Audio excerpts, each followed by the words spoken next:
You've probably been here before. You get a text notification from your bank at 2 o'clock p.m. on a Tuesday. It's an alert that your checking account balance is low. Immediately, a knot tightens in your stomach because you realize you're just 2 days away from payday. Your mind instantly scrambles. Did I pay the electric bill? Will that last check be clear? Can I even afford gas to get to work tomorrow? Maybe it's worse. You're at the grocery store checkout line with a half full cart, and you're holding your breath as the cashier scans the last few items. You know you're cutting it close, and in the back of your head, there's that creeping fear. What if your card declines right now? What if there's a line behind you?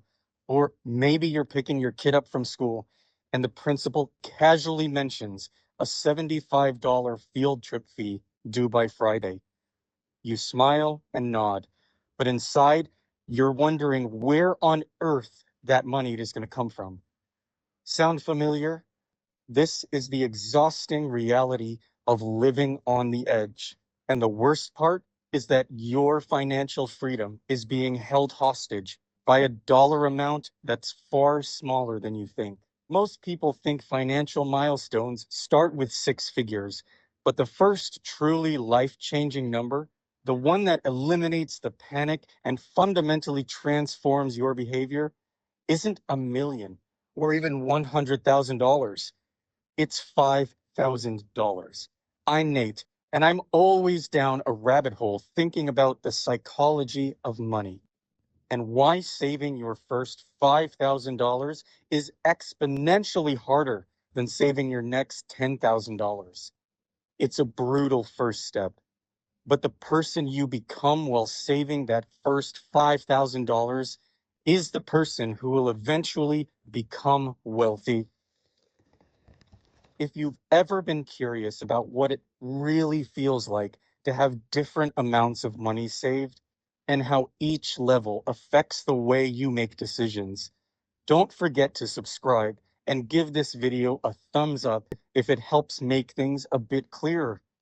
Let's start by looking at why having $5,000 saved up actually matters.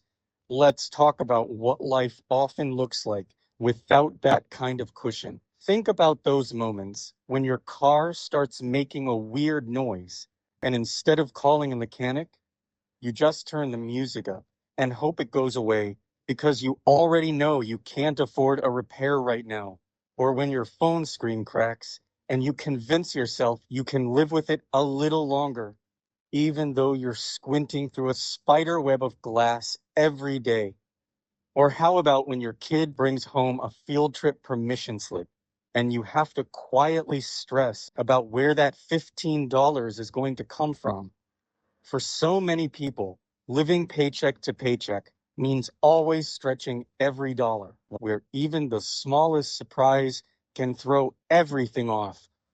When you don't have any savings, every surprise expense feels like a mini crisis.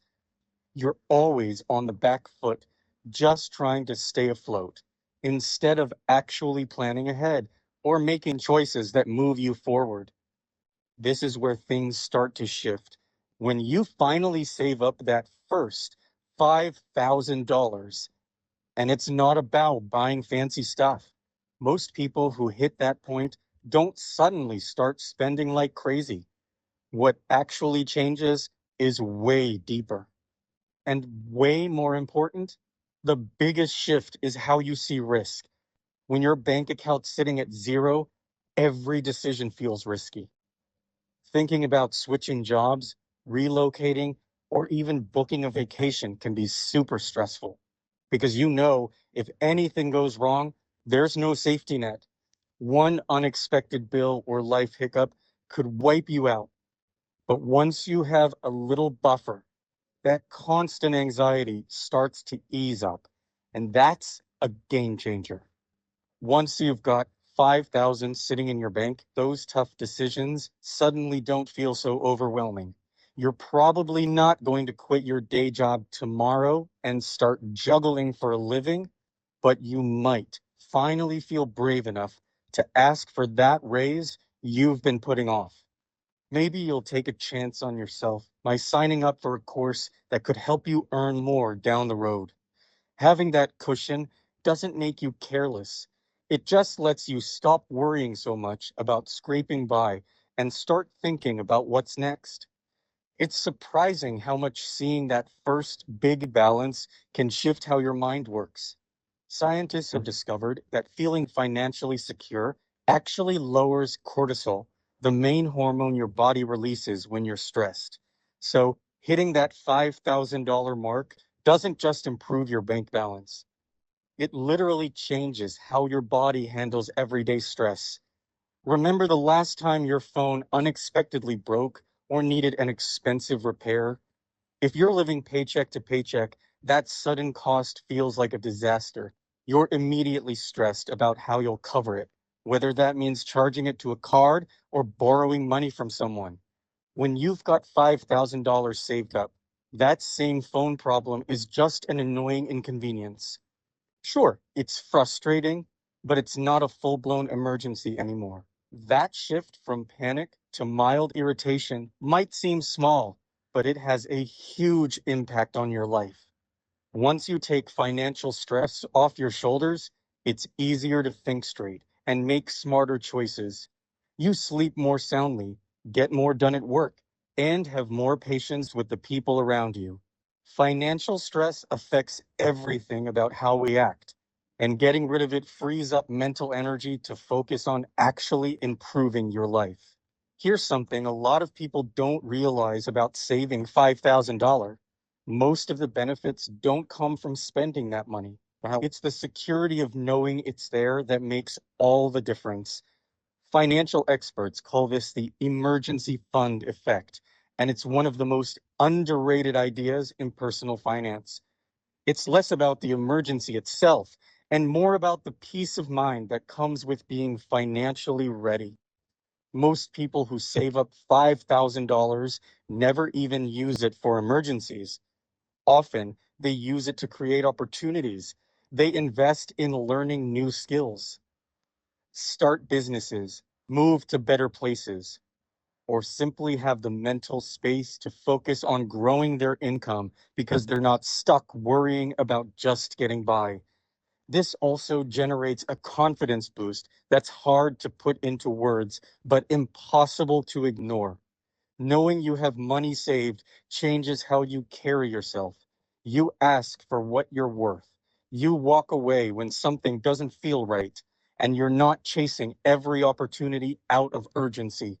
That confidence often leads to better jobs, stronger relationships, and overall better outcomes in life. I know what you're probably thinking. $5,000 feels totally out of reach, especially if saving even 100 a month feels like a stretch right now. Here's the surprising part about how our minds work. The biggest challenge isn't actually putting the money aside, it's shifting how you see yourself. Most people treat saving like a short term fix, kind of like going on a crash diet. They cut back hard, save aggressively for a bit, but eventually burn out and fall back into old habits. The ones who actually make it to 5,000 don't see saving as a temporary grind. They see it as part of who they are now. It's not just about the money. It's about becoming the kind of person who handles money differently. This shift in how you see yourself is a game changer because it influences every choice you make with money. Once you start identifying as someone who saves, you begin spotting ways to cut back that never stood out to you before. You get more resourceful about earning extra cash. Your mindset shifts from living for today to planning for the future. And the best part? It gets easier with time. Saving that first thousand feels tough. It takes real effort, lifestyle changes, and a lot of self discipline. Once you've done it, saving the next thousand doesn't feel quite as hard because the habits are already there. By the time you're working toward your fourth, 8,000, it starts to feel natural, almost like a daily routine. Another powerful reason why 5,000 matters is rooted in simple math. It's not just a nice round number. It's enough to cover most of the unexpected costs that tend to throw people off track financially. Things like car repairs, medical expenses, sudden job loss, or family emergencies. Most of these can be managed without blowing through more than $5,000. What that means is, once you've saved this amount, you've basically built a buffer that protects you from the everyday financial curveballs that keeps so many people stuck living paycheck to paycheck. Probably the biggest shift that happens isn't even about the money itself. It's how you start thinking differently about money. Instead of seeing it as something that disappears the second you get paid, you start seeing it as a tool, something that gives you choices. Before this saving behavior, money feels limited. Every dollar you spend feels like it's gone for good. When you've built up a $5,000 cushion, something clicks. You begin to realize that money can actually work for you.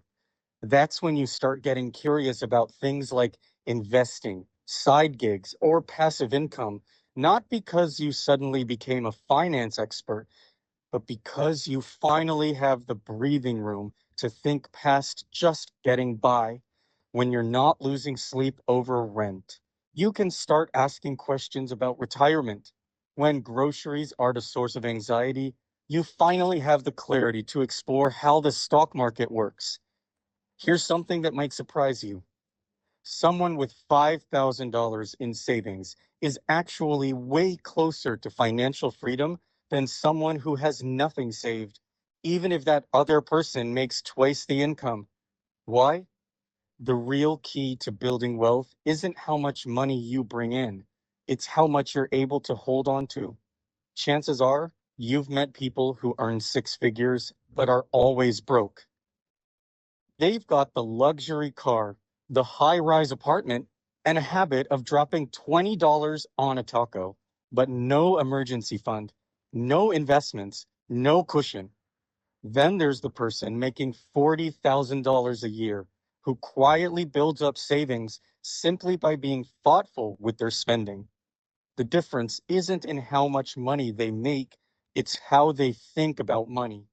Hitting that $5,000 milestone teaches you the mindset that truly matters. You get clear on what's essential versus what's just a distraction.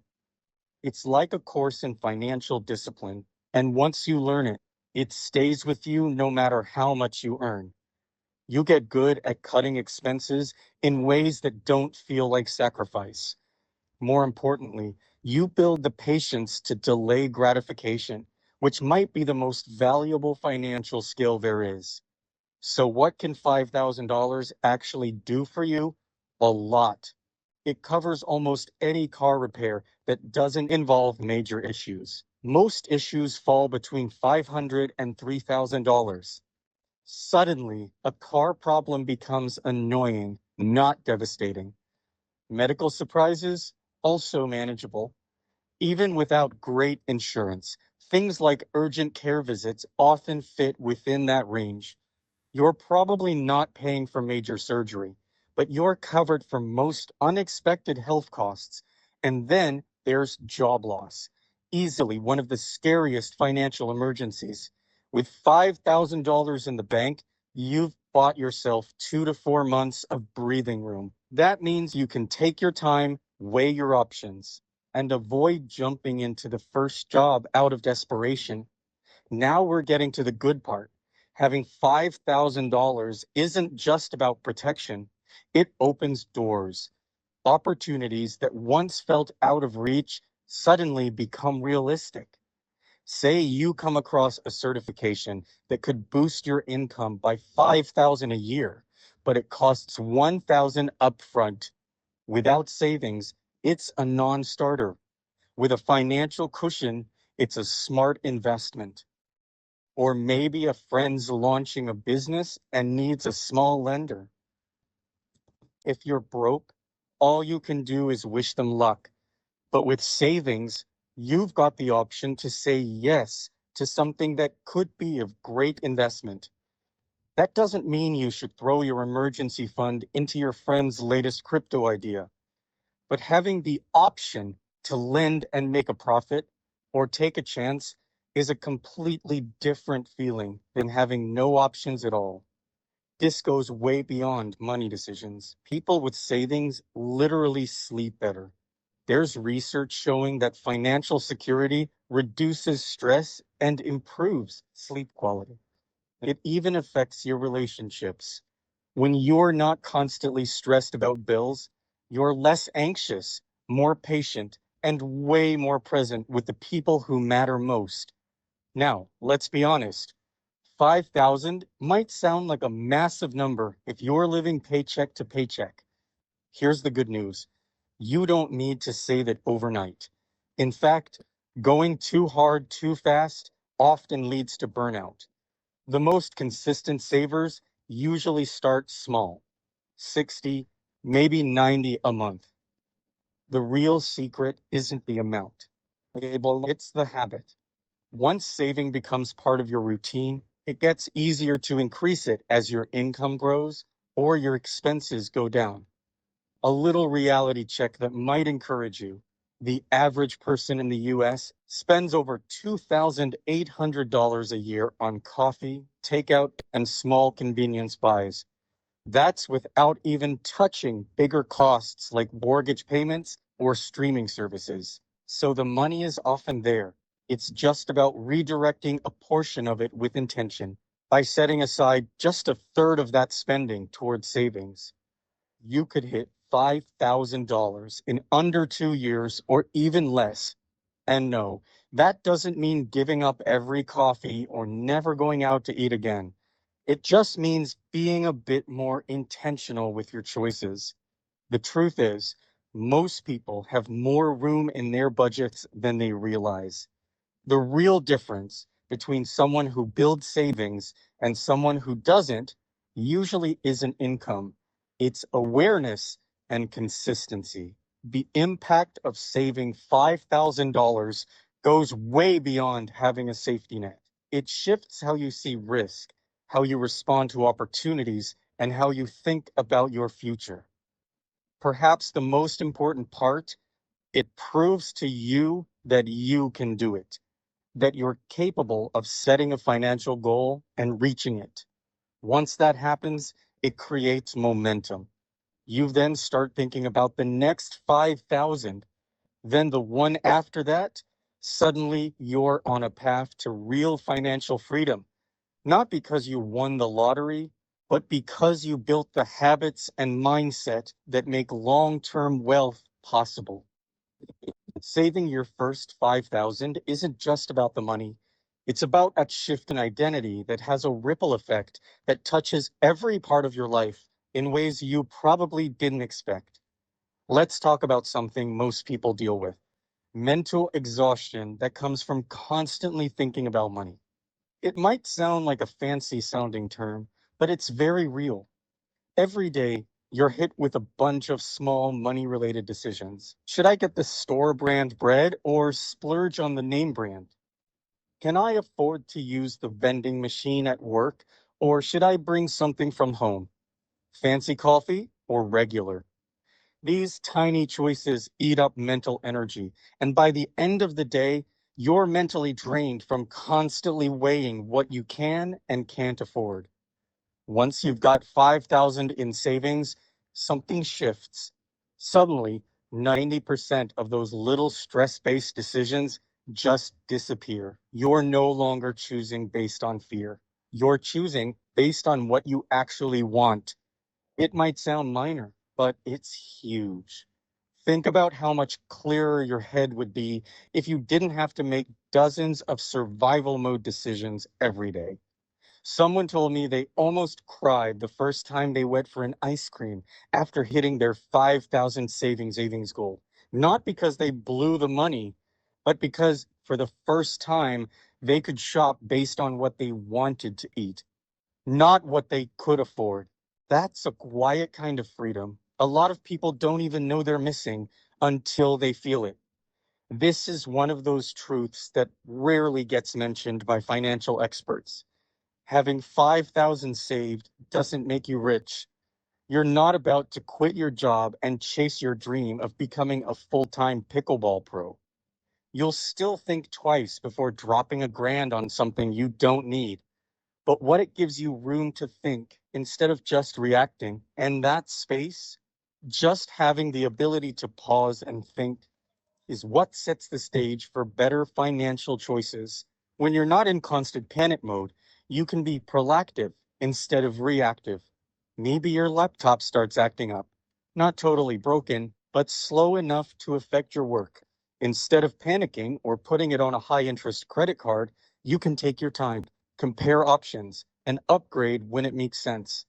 Or maybe you realize your apartment lease is almost up. And instead of rushing to renew just because moving feels financially impossible, you can actually explore better, more affordable places to live without the pressure of a ticking clock. These kinds of decisions might only save 30 here or 70 there, but when you're not scrambling, you see them. And over time, those small wins stack up and help you hit your next goal even faster. Here's something about human behavior that people don't always realize. When you have no savings, every dollar feels fragile because losing it feels like falling off a cliff. But once you've got a solid cushion, each dollar doesn't carry as much weight. That doesn't mean you spend recklessly. It just means you're finally able to use money as a tool. Think about something like a weekend workshop for a skill you've been meaning to learn. Maybe it costs $45. When money's tight, that feels like a luxury you can't justify. But if you've got a financial cushion, you're more likely to go. And maybe that workshop connects you with someone who later becomes a client, a mentor, or even offers you freelance work that brings in steady income. That's the power of breathing room. It doesn't just help you avoid setbacks, it creates space for progress. Having a financial cushion doesn't mean you'll suddenly start throwing money around carelessly. It just means you're finally able to say yes to things that might actually move your life forward. I've seen this happen over and over again. People who hit their first real savings goal often experience a noticeable shift in their professional life. Not because the money itself gets them promoted, but because the security it provides gives them the confidence to take smart risks, the kind of risks that people living paycheck to paycheck can't afford to even consider. Here's something that rarely gets talked about in personal finance, but almost everyone feels it in real life: the social side of money. When you're constantly under financial pressure, it changes how you relate to other people, sometimes in ways you don't even notice at first. You might start skipping social plans because you can't cover your share. And you might pull back from conversations out of embarrassment or shame. You might even start resenting people who seem like they have it easier than you financially. So, yeah, that $5,000 in savings, it's not just a number, it's a mindset shift, a confidence upgrade, a quiet sense of control that starts spilling over into every corner of your life. You sleep better. You walk into interviews with your head up instead of your shoulders hunched. You stop reacting to every little financial emergency like it's the end of the world, because it's not anymore. And if you're staring at your bank account right now thinking, how am I ever going to get there? Don't stress. Take it one step at a time. Keep at it.